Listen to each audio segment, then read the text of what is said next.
Hello दोस्तों, स्वागत है आप सभी का मेरे YouTube channel crack it with me पर। मैं आपका दोस्त यशवंत हाजिर हूँ आज के सेशन के साथ। आज हम शुरू करने जा रहे हैं इंग्लिश। देखिए, इंग्लिश जो है आपके एसएससी का एग्ज़ाम हो चाहे बैंकिंग का एग्ज़ाम हो, दोनों का बहुत इम्पोर्टेंट पार्ट है। देखिए, इंग्लिश दो तरीके की अपने आने वाली है, एक अपनी वोकैब आएगी और एक अपने आएगी ग्रामर। देखिए, जितना पार्ट वोकैब का है वो हम अलग से कवर करने वाले हैं, वोकैब की अलग वीडियोस आने वाली है और ग्रामर का पार्ट हम इन वीडियोस में कवर करने वाले हैं। तो ग्रामर के अंदर जो अपन पहला टॉपिक ले रहे हैं वो बहुत बेसिक टॉपिक है और आप सभी को आना चाहिए। देखिए, पहला टॉपिक हम ले रहे हैं सेंटेंस, क्योंकि इंग्लिश की शुरुआत सेंटेंस से ही होगी। सेंटेंस के लिए डॉट बहुत इंपॉर्टेंट है। देखिए, मैं एक आपको एक सेंटेंस लिखता हूँ, एक वाक्य लिखता हूँ। सेंटेंस का मतलब अपना होता है वाक्य। Ram is playing football. जैसे कि आप सभी को पता है कि ये एक सेंटेंस है और हिंदी में ये वाक्य है। देखिए, किसी भी सेंटेंस का, किसी भी वाक्य के मेन पार्ट्स कौन कौन से होते हैं? मेन पार्ट्स होते हैं किसी भी सेंटेंस के, एक हमें इसमें दिख रहा है सब्जेक्ट, इसे हम सब्जेक्ट कहते हैं। दूसरी होती है हेल्पिंग वर्ब और चौथी होती है अपनी थर्ड होती है अपनी मेन वर्ब और ये लास्ट में वर्ब के बाद में जो भी आता है वो अपना कहलाता है ऑब्जेक्ट। लेकिन क्या ये पूरा कंप्लीट सेंटेंस है जो जो जो मैंने बताया? नहीं। ये जो फुल स्टॉप आपको यहाँ दिख रहा है ये सेंटेंस का इम्पोर्टेंट पार्ट है। फुल स्टॉप, इसी से पता चलता है कि ये जो वाक्य है यहाँ पे खत्म हो रहा है, यहाँ से शुरू हो रहा है।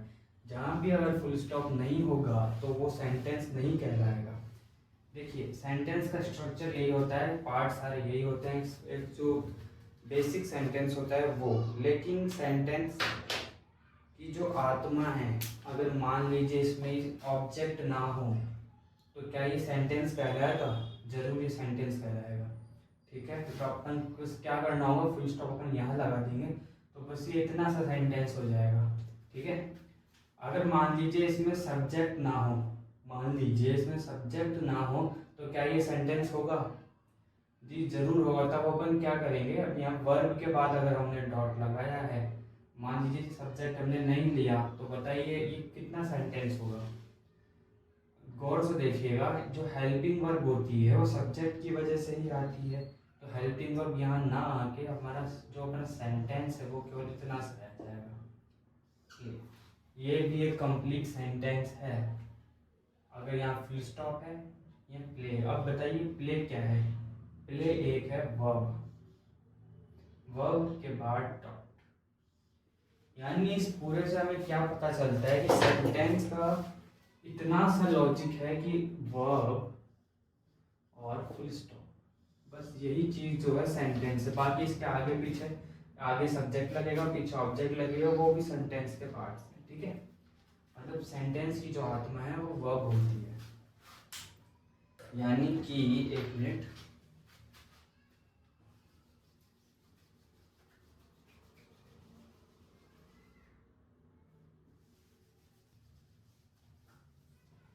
यानी कि मैं आपसे कहना ये चाहता हूं कि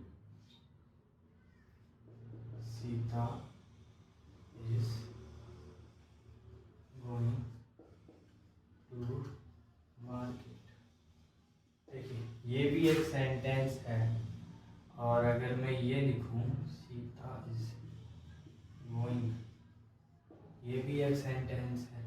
और अगर मैं ओनली गो लिख के डॉट लगा दूं तो ये भी एक फुल सेंटेंस है। लेकिन अगर मैं ओनली गो लिखता हूँ तो ये सेंटेंस नहीं है, ये ओनली एक वर्ड है। और ये जो अपना गो के साथ डॉट मैंने लगाया है ये है अपनी वर्ब। ठीक है, मतलब मैं आप इससे ऐसे कह सकते हैं कि जो सेंटेंस है, सेंटेंस का आधार जो होता है वो वर्ब होती है, अगर वर्ब नहीं होगी तो सेंटेंस भी नहीं बनेगा। ठीक है, चलिए आगे चलते हैं। अब अपन वर्ब को पढ़ते हैं कि वर्ब क्या चीज होती है। देखिए दोस्त, अपन वर्ब की बात कर रहे थे।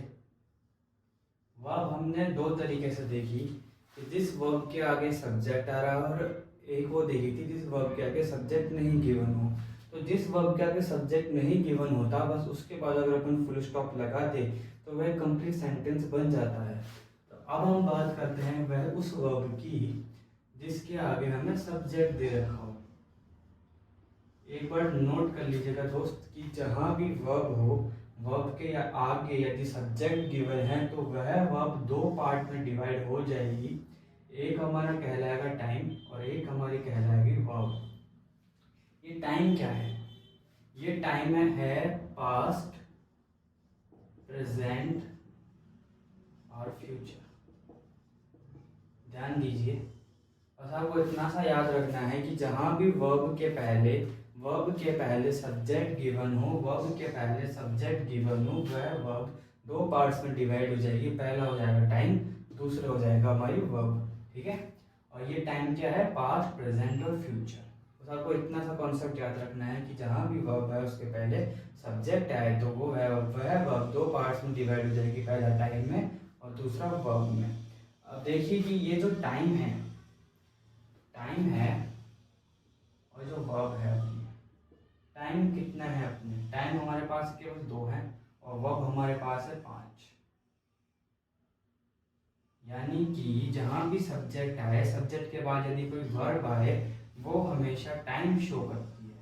ये बात याद रखिए। और टाइम की केवल दो फॉर्म्स होती है, एक और दो। टाइम की केवल कितनी फॉर्म्स होती है दोस्तों? टाइम की केवल दो फॉर्म्स होती है, फर्स्ट और सेकंड। मतलब आपको ये याद रखना है कि जहाँ भी वर्ब आए, वर्ब के पहले सब्जेक्ट आए, तो वह वर्ब टाइम को इंडिकेट करेगी, वह वर्ब टाइम को इंडिकेट करेगी। और टाइम की केवल दो फॉर्म्स होती है, फर्स्ट और सेकंड। मतलब अल्टीमेटली आपको ये पता होना चाहिए कि जहाँ भी सब्जेक्ट आया उसके बाद या तो फर्स्ट फॉर्म आएगी या वहाँ पे सेकंड फॉर्म आएगी। क्यों? इसका रीज़न ये है कि जो टाइम सब्जेक्ट के बाद जो वर्ब आती है वो टाइम को इंडिकेट करती है। और टाइम की केवल दो फॉर्म्स होती है, एक होती है फर्स्ट और एक होती है सेकंड। देखिएगा, देखिए, शी,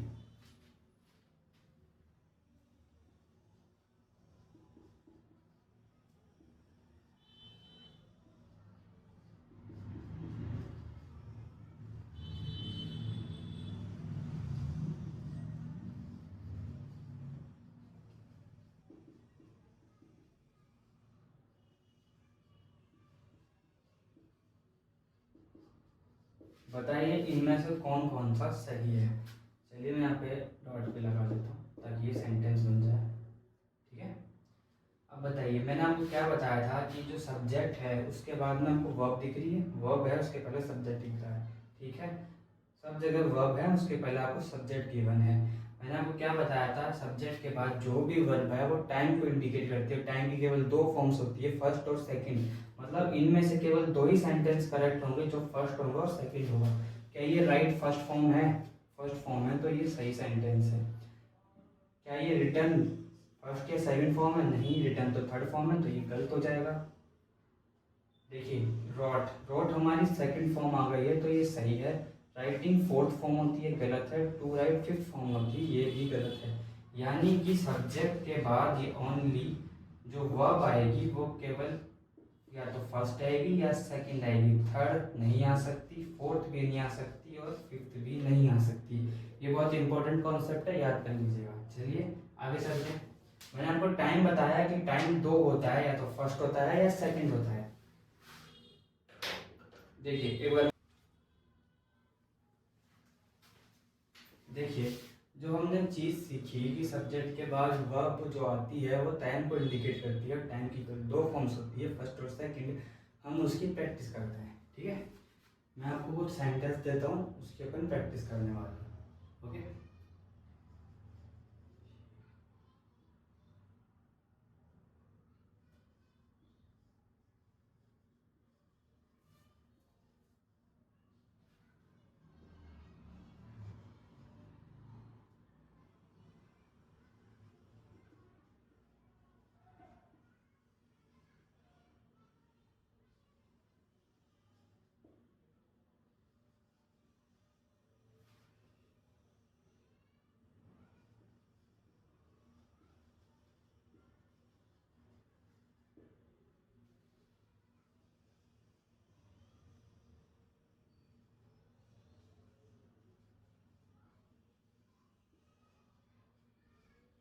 देखिए मैंने आपको 4 सेंटेंस दिए हैं, अब इसमें से आप मुझे बताइए कि इसमें से कौन सा सेंटेंस करेक्ट है।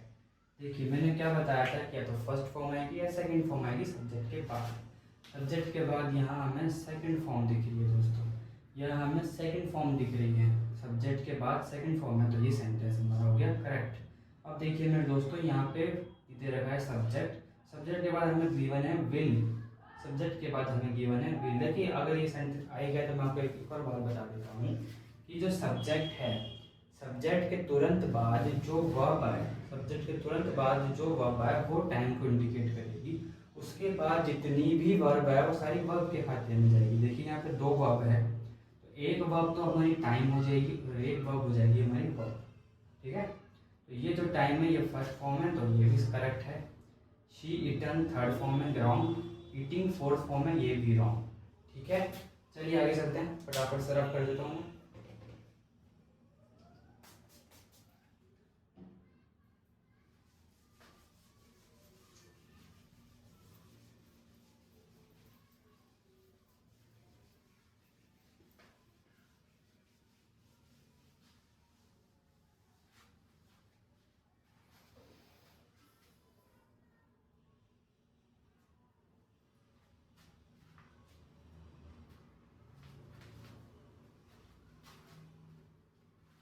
देखो मैंने क्या बताया था कि टाइम जो है वो केवल 2 होता है, एक होता है फर्स्ट और एक होता है second.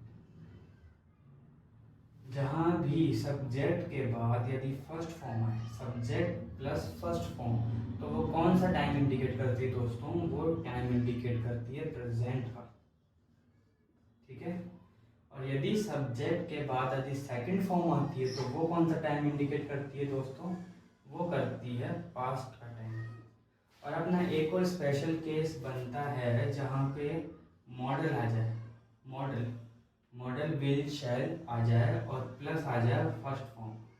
Model plus first form यदि आ जाए सब्जेक्ट के बाद, यदि मॉडल प्लस फर्स्ट फॉर्म आ जाए तो वो कौन सा टाइम इंडिकेट करेगी, वो करती है दोस्तों फ्यूचर को। यानी कि आपको ये याद रखना है कि अपना सब्जेक्ट है या तो उसके बाद मॉडल आएगा या फिर फर्स्ट फॉर्म आएगी या सेकंड फॉर्म आएगी, आपको बस ये कोड याद करना है। इसके अलावा सब्जेक्ट के बाद और कुछ नहीं आएगा, ना तो थर्ड आएगी, ना फोर आएगी, ना फिफ्थ आएगी। जहाँ भी सेंटेंस में आपको थर्ड फॉर्म दिख जाए सब्जेक्ट के तुरंत बाद कटाक्ष से उसको कर दीजिएगा रॉन्ग, कि ये गलत है। सब्जेक्ट के बाद या तो मॉडल दिखना चाहिए या फर्स्ट फॉर्म दिखनी चाहिए या फिर सेकंड फॉर्म दिखनी चाहिए दोस्तों, ठीक है। Third form fourth form fifth form जहाँ भी दिखे वो सेंटेंस को रॉन्ग कर दीजिएगा, ठीक है।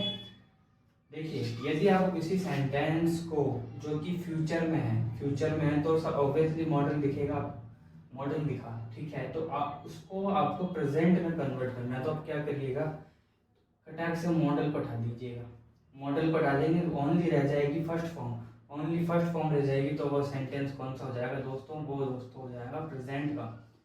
अब आपसे बोले कि इस प्रेजेंट के टेंस को पास्ट में करो, तो पास्ट में आप क्या करेंगे, सीधा इस फर्स्ट फॉर्म को उठा के सेकंड कर देंगे, यानी सेकंड फॉर्म कर देंगे, तो वो पास्ट का सेंटेंस हो जाएगा। और यदि प्रेजेंट से आपको फ्यूचर बनाना है तो खटैक से लगा दीजिएगा मॉडल, तो वो हो जाएगा हमारा फ्यूचर। आई होप आपको ये बात समझ आ गई होगी मेरी। देखिए मैंने आपको टाइम बता दिया कि टाइम हमारा 2 होता है, एक होता है फर्स्ट और एक होता है सेकंड। स्पेशल केस बताया है जहाँ पे मॉडल आ जाए और फर्स्ट फॉर्म आ जाए तो वो हमारा हो जाएगा फ्यूचर का। अब जो ये वर्ब है, वर्ब मैंने 5 लिखवाई है कि 5 होती है, कौन कौन सी 5 वर्ब्स होती हैं। वर्ब को देखते हैं कि वर्ब कितने टाइप की होती है। वर्ब उसमें 5 टाइप की मैंने बताई थी, कौन कौन सी होती है, V1 V2 V3 V4 और V5। 5 तरह की वर्ब्स होती है, इनके क्या क्या नाम होते हैं दोस्त। जो अपना वर्ब की फर्स्ट फॉर्म है उसका नाम होता है इनडेफिनिट, या फिर सिंपल भी बोल सकते हैं। सेकंड भी इनडेफिनिट होती है दोस्तों, सिंपल। तो थर्ड फॉर्म हमारी होती है उसे हम कहते हैं परफेक्ट। जो फोर्थ फॉर्म होती है दोस्तों वो होती है कॉन्टिन्यूस, आईएनजी वाली। जिस भी वर्ब के पीछे आईएनजी लगा दो वो वर्ब की फोर्थ फॉर्म हो जाती है। वर्ब की फिफ्थ फॉर्म होती है दोस्तों इन्फिनिटिव, टू प्लस वर्ब की first form. Two plus verb की फर्स्ट फॉर्म को वर्ब की फिफ्थ फॉर्म कहा जाता है दोस्तों। देखिए जो मैंने यहाँ लिखा है, ये जो मेथड है, इस मेथड के थ्रू आप किसी भी सेंटेंस का टेंस बड़ी आराम से बता सकते हैं। मैं अपन टेंस नहीं पढ़ रहे हैं, अपन टेंस नहीं पढ़ रहे हैं, बस मैं आपको टेंस की पहचान करना बता रहा हूँ कि हम सेंटेंस को देखकर इन कोड्स की वजह से कैसे हम सेंटेंस का टेंस बता सकते हैं। चलिए देखते हैं। एक बार इसे कर देता हूँ मैं, आगे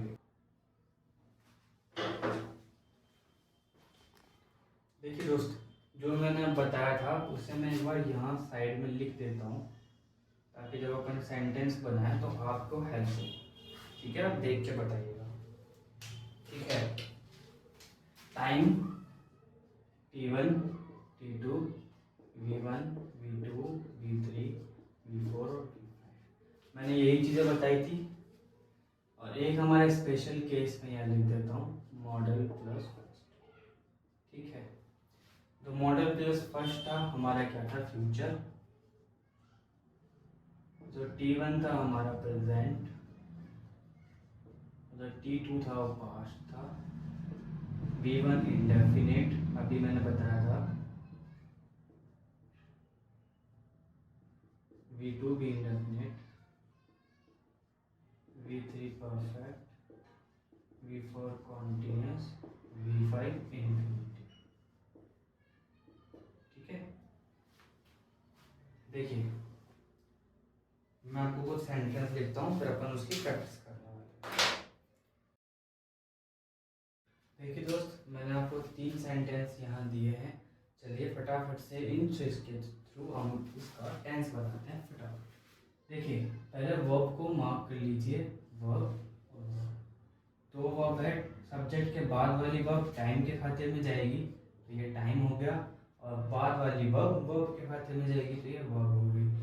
डज फर्स्ट फॉर्म है तो ये T1 हो जाएगा, टेक भी फर्स्ट फॉर्म है तो ये भी V1 हो जाएगा।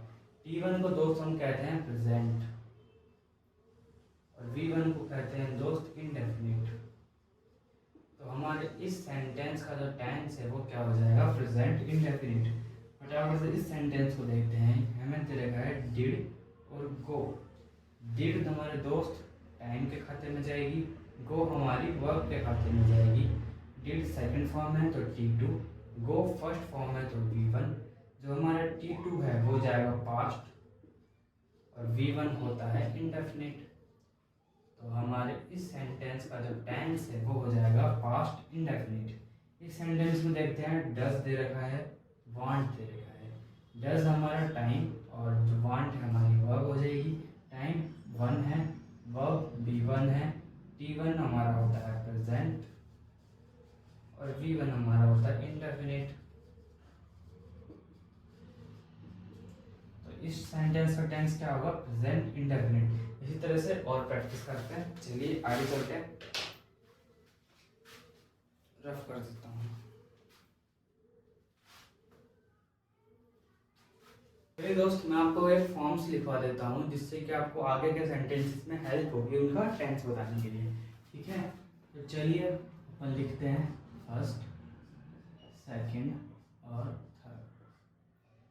नोट करिए, is, am, are, has, have और डू, डज, ये सारी फर्स्ट फॉर्म होती है मेरे दोस्तों। सेकंड फॉर्म होती है दोस्तों वाज, वर, हैड और डिड। थर्ड फॉर्म दोस्तों बीन होती है। ठीक है, चलिए मैं सेंटेंस लिखता हूँ, आप फटाफट से उसका टेंस बताइएगा।